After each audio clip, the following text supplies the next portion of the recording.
trataremos el tema de los aductores del muslo.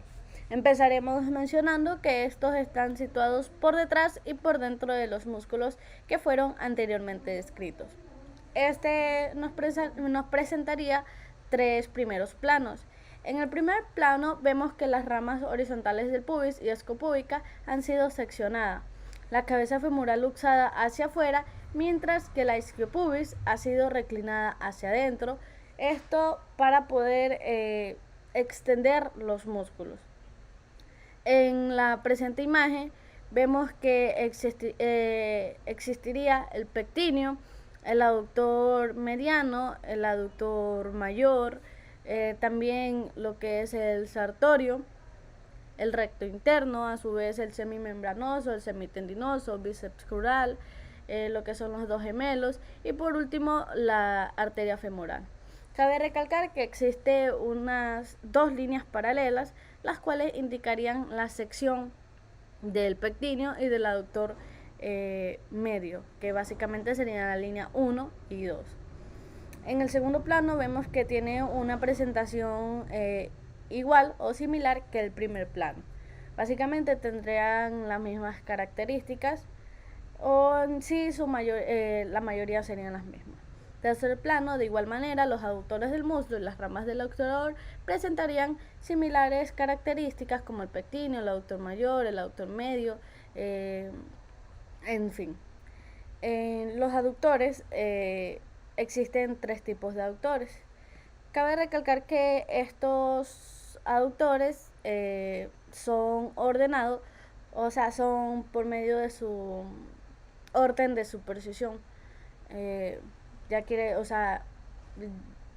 También son ordenados por su tamaño y bueno, yendo de delante a atrás.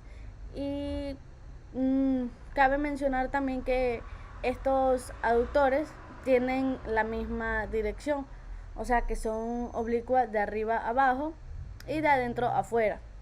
Empezaremos con el aductor mediano, que este básicamente es aplanado y tiene una forma triangular. Está situado por debajo del pectíneo, pero por delante de los aductores menor y mayor. Tiene una inserción que nace de la superficie angular del pubis comprendida entre la espina y la sínfisis. La superficie de la inserción es oval y oblicua, de arriba abajo y de afuera hacia adentro. Tiene una relación que básicamente sería con su cara anterior, primero superficial, que correspondería a la aponeuritis femoral, a la vena interna y a la piel. Completamente por arriba, el tendón de origen es cruzado por lo que es el cordón espermático que descansaría sobre él. Por abajo, esta cara anterior se ha hecho profunda, quiere decir que estaría en relación con los vasos femorales. La cara posterior cubriría primero el fascículo inferior del aductor menor y más abajo la porción externa del aductor mayor. Y por último, su borde superior estaría en contacto con el borde inferior del pectíneo y en ciertos casos llegaría a alejarse de él, dejando aquello en un total descubrimiento. Como vascularización podemos mencionar que recibiría vasos. Estos pueden ser de la circunferencia interna, de la arteria de los aductores, de la rama del femoral, aquella que sería profunda, que nacería de las enzimas de la primera perforante, y de la femoral superficial. Tendría una inervación que se podría decir que, bueno, básicamente está inervado por dos nervios que serían el nervio musculocutáneo, la rama del crural que llega al músculo por su cara inferior, cerca de las inserciones femorales y por último por una rama del nervio obturador. Siguiendo con los aductores, vemos el aductor menor o también llamado aductor segundo. Este músculo también tiene una forma aplanada, es triangular y a su vez es grueso. Está situado por detrás y por debajo del aductor mediano y por delante del aductor mayor. Se extiende del pubis a la mitad superior del cuerpo femoral. tiene como inserción el músculo que nace de la superficie angular del pubis, siguiendo una inserción lineal que tendría de 4 a 5 centímetros de longitud, que se encuentra comprendida entre el aductor mediano y el extremo interno del pectíneo por arriba. El tendón que nace de esta superficie es aplanado y a veces se adhiere al tendón del recto interno, a las fibras tendinosas, el cual seguiría un cuerpo muscular, primero grueso, que luego se extiende en abanico y se dividiría en dos fascículos, que sería uno superior y otro inferior. En el fascículo superior se inserta con el fémur a lo largo y por fuera del labio externo de la rama de la bifurcación media de la línea áspera. Inmediatamente por detrás de la cresta de inserción del pectíneo vendría siendo lo que es el fascículo inferior, que también presentaría algunas veces resultaría confundido con el precedente, lo que es el precedente, a menudo separado de él por un intersticio que terminaría en la parte superior de la línea áspera por una lámina tendinosa. Tendría como relación este aductor menor, el pectíneo, y el aductor mediano, que lo cual tendrían la función de cubrirlo. Este descansaría sobre el aductor mayor, el cual el borde superior sería cruzado por la circunfleja interna. Como vascularización, en su parte superior estaría irrigado por una rama superficial, de la cual estaría una circunfleja interna. Su parte media recibe ramos de la arteria de los aductores, la cual su cara posterior recibiría ramos de la rama posterior de la obturatriz y de la femoral profunda. Tendría como inervación que estaría inervado por un ramo de obturador. Según Burghley, recibiría también un filete, quiere decir un pedazo de nervio del músculo cutáneo interno, la cual sería rama del crural. Y como tercer y último aductor tendríamos el aductor mayor. Este básicamente se caracteriza por ser un músculo que tiene una forma de ancho triángulo. A su vez, su vértice truncada correspondería a la parte posterior de la rama isquiopúbica y a la tuberosidad isquiática. Su base se extendería a toda la altura de la línea áspera del fémur. Este sería desde el extremo superior de la línea externa de la bifurcación hasta el tubérculo lateral del cóndilo interno. Tendría una inserción, la cual serían las inserciones superiores, que serían por fibras aponeuróticas cortas, excepto en los fascículos posteriores. Estos serían en los 2/3 inferiores de la rama isquiopúbica, encima de las inserciones del obturador externo, y en la cara externa de la tuberosidad isquiática, que estaría debajo de la inserción del cuadrado crural, en la parte posterior interna o vértice del isquion. Estas intersecciones serían relativamente estrechas, tendrían origen a una masa muscular gruesa que se dirige hacia abajo y hacia adentro. Se dividiría en dos porciones, una externa y otra interna. Como relación tendría que el pectíneo, el aductor mediano y el aductor menor cubrirían la cara anterior del músculo. Por debajo del aductor mediano, la cara anterior del aductor mayor contribuiría a formar con el aductor mediano la pared posterior del conducto de Hunter. La cara posterior correspondería a los músculos bíceps, a los músculos lo que son semimembranosos y semitendinosos. Tendría básicamente una vascularización, la cual estaría irrigada a la vez por arterias del plano ventral y del plano dorsal. Por delante recibiría ramos de la obturatriz de la femoral profunda, que enviaría a la parte media del músculo una arteria voluminosa. Como inervación tenemos que, es doble y proviene del nervio obturador y del ciático mayor. A su vez, la rama procedente del obturador se deslizaría entre los aductores mediano y mayor antes de ramificarse en este último músculo. Por último, tenemos como acción de los músculos, que serían los aductores de lo que es el muslo, que los tres aductores llevarían el muslo a la aducción. Imprimirían también el fémur un movimiento de rotación hacia afuera, excepto al manojo inferior del aductor mayor, que llevaría el músculo en rotación hacia adentro, cuando antes ha sido puesto en rotación hacia afuera. Vemos en la siguiente diapositiva lo que sería el bíceps crural. Este bíceps crural básicamente sería un músculo largo, como lo vemos en la imagen, es un músculo largo que estaría situado en la parte externa de la región entre el isquion y el peroné. Como su nombre básicamente lo indicaría, es simple por abajo y estaría formado por arriba por dos porciones distintas, que son las que están presentadas en la diapositiva. Serían la porción larga y la porción corta. Como inserción, tendríamos que de las dos porciones que contribuyen al bíceps crural, una sube hasta la pelvis, que sería esta la porción larga, y otra se detiene en el fémur, por ende sería la porción corta. La porción larga o la porción isquiática se inserta en la parte más externa y más elevada de la tuberosidad isquiática.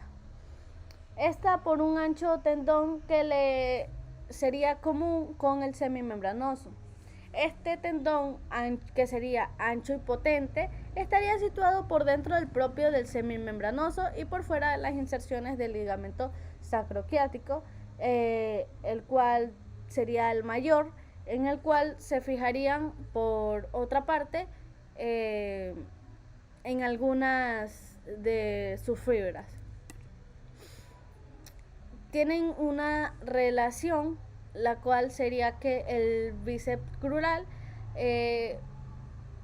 aplanado por delante y por atrás presentaría dos caras, la cual sería una cara posterior y una cara anterior. Tendría a su vez dos bordes, uno externo y otro interno. Su cara posterior o superficial, como lo hemos mencionado anteriormente, estaría cubierta por arriba por el glúteo mayor y más abajo por debajo del glúteo mayor por la aponeurosis y la piel. Su cara anterior o profunda cubriría el aductor mayor y el vasto externo, del cual estaría separada por el nervio ciático mayor. Su borde externo, cubierto primeramente por el glúteo mayor, estaría en relación con la piel en el resto de su extensión. Tendría una vascularización, la cual sería la porción larga, que estaría irrigada por arriba por la primera perforante y por abajo por la segunda perforante. La porción corta recibiría sus vasos de la tercera perforante. Tendría una inervación, las cuales provenirían de los nervios del ciático mayor. El nervio de la porción larga divide el músculo por su cara anterior y su borde interno en el tercio medio. El filete, como le he dicho anteriormente, es una pequeña parte de la porción corta, nacería bastante arriba y llegaría al tercio superior del músculo después de un trayecto bastante largo. Tendría una acción, que sería el bíceps, sería que es flexor, es un flexor de la pierna sobre el muslo. A su vez imprimiría al mismo tiempo un ligero movimiento de rotación hacia afuera. Tendría una variedad, claro que sí, con la porción larga y la porción corta, que podrían ser completamente independientes. Tendrían una disposición normal en algunas especies de cuadrumanos, en el cual también se han observado por terceras personas la ausencia de la porción corta. Vemos en la siguiente diapositiva que nos muestra el semitendinoso. Este semitendinoso ocupa la parte interna y superficial de la región posterior del muslo. Cabe recalcar que este músculo es carnoso por arriba y tendinoso por abajo. De aquí básicamente está originado su nombre. Tiene una inserción, la cual sería insertado por arriba en la cara posterior del isquion, confundiéndose a este nivel con la porción larga del bíceps, del cual no se dirige verticalmente hacia abajo y terminaría en la parte media del muslo. Sería un tendón redondeado que va a insertarse en la parte interna de lo que sería el extremo superior de la tibia, constituyendo con dos tendones del recto interno y del sartorio. Tendría una relación que sería básicamente por atrás, el semitendinoso estaría cubierto, por arriba por el glúteo mayor, por debajo lo que es la aponeurosis y la piel. Hacia adelante cubriría el aductor mayor y el semimembranoso. Hacia afuera primero con el bíceps, del cual se separaría hacia abajo para formar el borde superior e interno del hueco popliteo. Tendría una vascularización, la cual recibiría dos arterias. Sería una superior, nacida en la circunfleja interna, y otra inferior, la cual procedería de la primera perforante. La subinervación sería por medio del semitendinoso, que recibiría dos nervios del ciático mayor, uno superior, a menudo común con el nervio de la porción larga del bíceps, que llegaría al músculo por su tercio superior, y otro inferior, que alcanzaría el músculo por su tercio inferior. Este semitendinoso tendría una acción, la cual desde el punto de vista de su acción, este músculo ha sido tomado por su punto fijo de isquion. Dobla primeramente la pierna sobre el muslo y le imprime un ligero movimiento de rotación hacia adentro. Obra de modo secundario sobre el muslo, extendiéndolo sobre la pelvis. Tiene una variedad, la cual ha sido vista por Testud, que el semitendinoso y el semimembranoso terminaría en un tendón único. A su vez, veríamos el tema del semimembranoso. Vemos en la presente imagen un semimembranoso, que básicamente sería, es llamado así porque está constituido en su tercio superior por una ancha membrana que estaría situado debajo de la anterior. Se extiende como desde el isquion al lado interno de la articulación de la rodilla. Tendría como inserción por arriba por un tendón ancho y potente en la cara posterior de la parte externa del isquion, entre el cuadrado crural, que está afuera, y el tendón común al bíceps y al semitendinoso, que estaría adentro.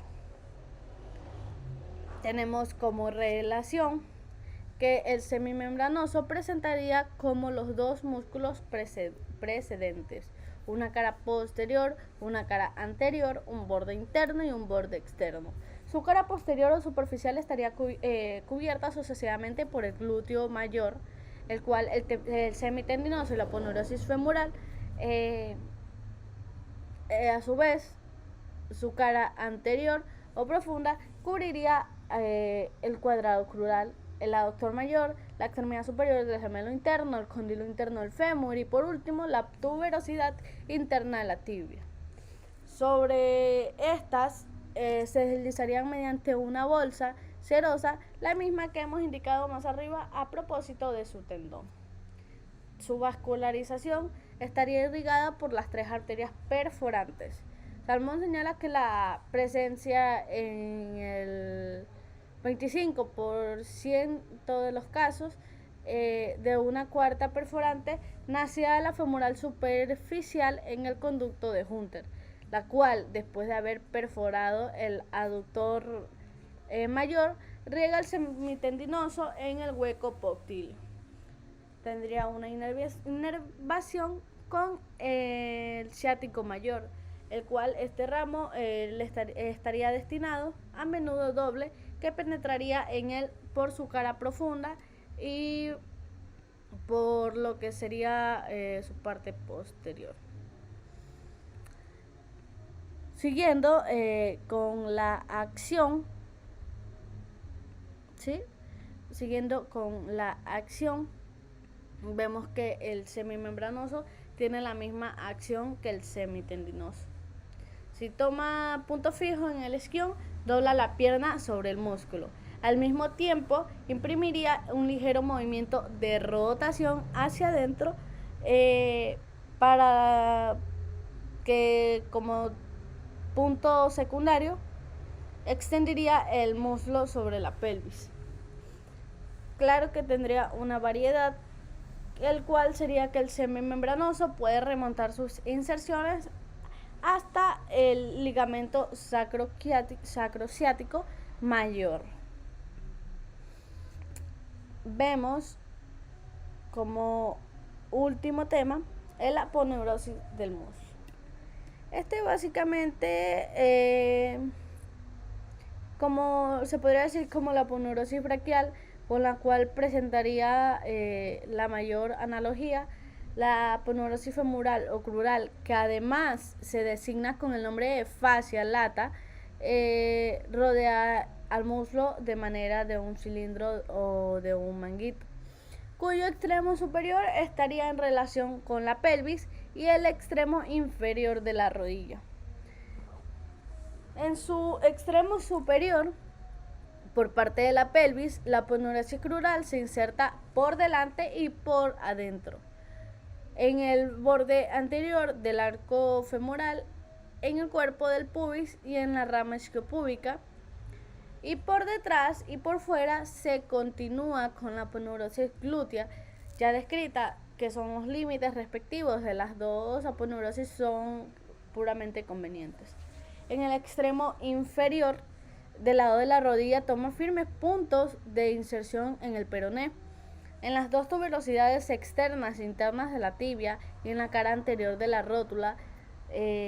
A continuación se seguiría sin línea alguna de desmarcación con la aponeurosis tibial. En la superficie exterior tenemos que, también es llamada superficie cutánea, que estaría en relación con la piel, de la cual se halla separada por los ramos nervios superficiales y por numerosas venas, siendo la más importante la safena interna. Como superficie interior, que también sería llamado tabiques musculares, vemos que estaría en relación con los músculos del muslo. A su vez, estos serían los cuales la aponeurosis crural suministraría vainas celulares. Estos son poco importantes, por lo que hay que notar que, sin embargo, el sartorio tiene un contenido en toda su extensión dentro de una vaina aponeurótica claramente diferenciada en su extensión. Como tabique interno,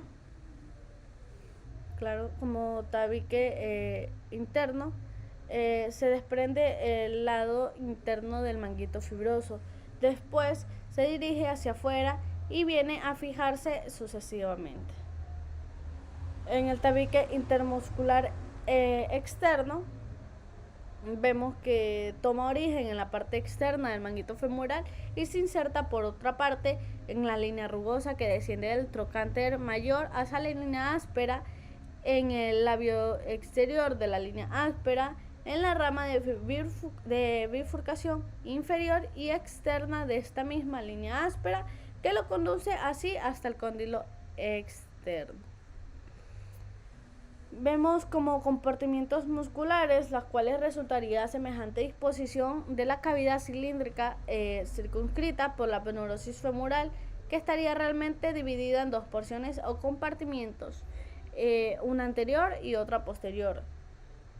El compartimento anterior estaría ocupado por el sartorio, el cual el tensor de fascia y las cuatro porciones de cuádriceps tendría un comportamiento posterior, la cual se hallarían contenidos los demás músculos del muslo. Un tercer tabique intermuscular, mucho más delgado que los anteriores, aísla dentro de este compartimiento posterior al bíceps, al semitendinoso y al semimembranoso del recto interno de los aductores. Como estructura, tenemos que desde el punto de vista de su estructura, la aponeurosis femoral, mucho más gruesa que fuera por dentro, estaría constituida por dos órdenes de fibras longitudinales que se dirigen paralelamente al eje del miembro, y las fibras circulares que cruzan a primeras perpendicularmente y se entrelazan entre ellos. Por último, vemos la vaina de los vasos femorales. La aponeurosis femoral corresponde a la vaina de los vasos femorales. Como definición tenemos que al salir de la pelvis por el anillo crural, los vasos femorales penetrarían en una misma vaina fibrosa, la cual los acompaña en todo su trayecto femoral hasta el anillo del tercer aductor, más allá del cual reciben el nombre de vasos poticlios. Esta vaina tiene como dependencia de la aponeurosis del muslo, la cual insertaría por arriba en el contorno del anillo crural y confundida por abajo en el contorno del anillo del aductor. Tenemos como porción superior, el cual también se le puede llamar conducto crural, en su parte posterior, porción correspondida al triángulo de Scarpa. La vaina de los vasos es prismática triangular con una cara anterior, una cara posterior externa y una cara posterior interna. Está constituida por paredes. La pared anterior no es otra cosa que la aponeurosis femoral misma, tendida entre el sartorio y el primer aductor. A este nivel tiene numerosos orificios por los cuales pasan órganos, ya serían las arterias, las venas, los linfáticos, en fin, también los nervios. Descienden a la capa subapeneurótica, o bien viceversa, suben desde la última capa a la subcutánea. Se da a esta parte de la aponeurosis femoral el nombre de fascia cibriformis. En la pared externa, es oblicua hacia adentro y hacia atrás. Esta básicamente está constituida por la hoja profunda de la aponeurosis femoral, que desciende del borde interno del sartorio del socialco. En este punto se fusiona con la aponeurosis de este músculo o fascia ilíaca. En la pared posterior interna, esta es oblicua arriba y afuera, la cual se desprendería de la aponeurosis femoral superficial en el borde externo del aductor medio y va a confundirse con la aponeurosis anterior del pectíneo. Es posible expresar de otro modo la continuación del conducto diciendo que la aponeurosis femoral, llegada al borde interno del sartorio, se desdobla en dos hojas. Esta sería una superficial, que pasa por delante de los vasos femorales, arteria y vena, y otra profunda que pasa por detrás de los vasos y desciende por lo que es el sociálico y se endereza sobre el pectíneo para unirse con la hoja superficial. En la porción inferior, que también conocida como conducto de Hunter, esta es la pared anterior de la vaina de los vasos femorales, que se encuentra reforzada por un sistema de fibras arciformes muy resistente, las cuales desde el tabique intermuscular interno y de la cara anterior del aductor mayor se dirigen hacia el vasto interno. La arteria y la vena femoral corren aquí por un verdadero conducto fibroso que precede el anillo del tercer aductor. Es el conducto de Hunter. Este conducto mide de 5 a 10 centímetros de altura. Según los sujetos, presenta hacia abajo en el momento en que termina en el anillo del tercer aductor uno o dos pequeños orificios destinados a dar paso a la rama superficial de la arteria anastomótica, la cual proviene de la femoral y el nervio safeno interno que ha penetrado en la vaina de los vasos por el vértice del triángulo de Scarpa. Muchas gracias.